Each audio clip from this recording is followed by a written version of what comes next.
You're 22 years old. You don't have rich parents. You don't win the lottery. You don't go viral overnight. You just make one decision that quietly changes everything. You decide to invest. At first, it feels almost pointless. Your first investment is only $100. You stare at your account every single day. 1 week later, you've made just $2. You laugh. That's it? For a moment, you think about quitting. Then you remember something. Nobody becomes a millionaire overnight. So you invest another $100. Then another. And another.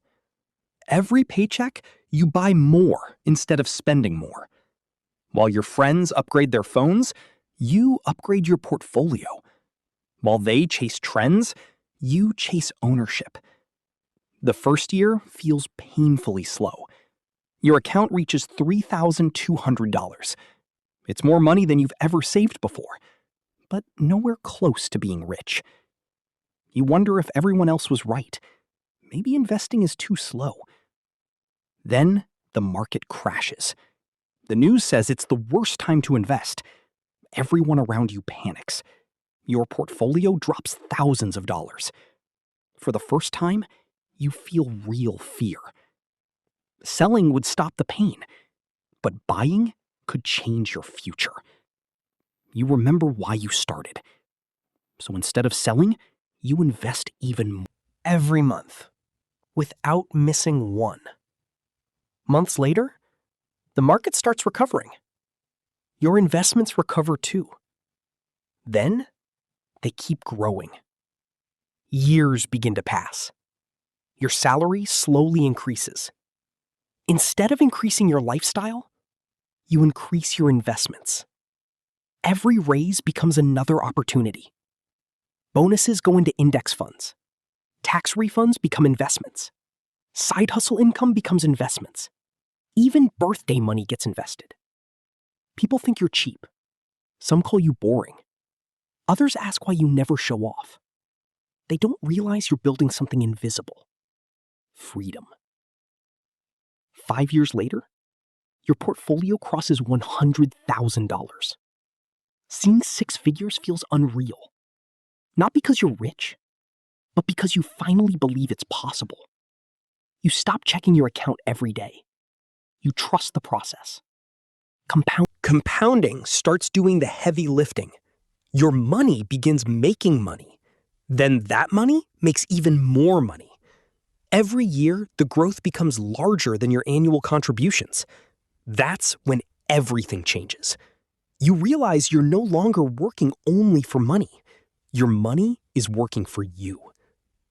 10 years later, your investments survive another recession, another market crash, another wave of scary headlines. But every crash follows the same pattern. Fear, recovery, growth. You stop fearing downturns. You start welcoming them. Because every dip lets you buy ownership at a discount. 15 years later, your portfolio reaches $500,000. $500,000. You think back to that first $100 investment. It never looked important. But without it, none of this exists. The hardest part wasn't choosing the right stock. It was choosing not to quit. 20 years pass. Your portfolio quietly crosses $1 million. No fireworks, no TV cameras, no lottery ticket. Just one ordinary morning. You open your investment app, and there it is. $1 million. You sit there in silence. Not because the number surprises you, but because you know exactly how it happened. One investment, one paycheck, one decision, repeated thousands of times. Friends suddenly ask for your secret. They expect some complicated strategy. You simply smile. There wasn't one. I just refused to stop. Looking back, The Millionaire wasn't created by one giant investment. It was created by hundreds of small ones. Each one looked insignificant on its own. Together, they changed your entire life. Because becoming a millionaire wasn't about getting lucky. It was about staying consistent long enough for time to reward your patience. And it all started with one small investment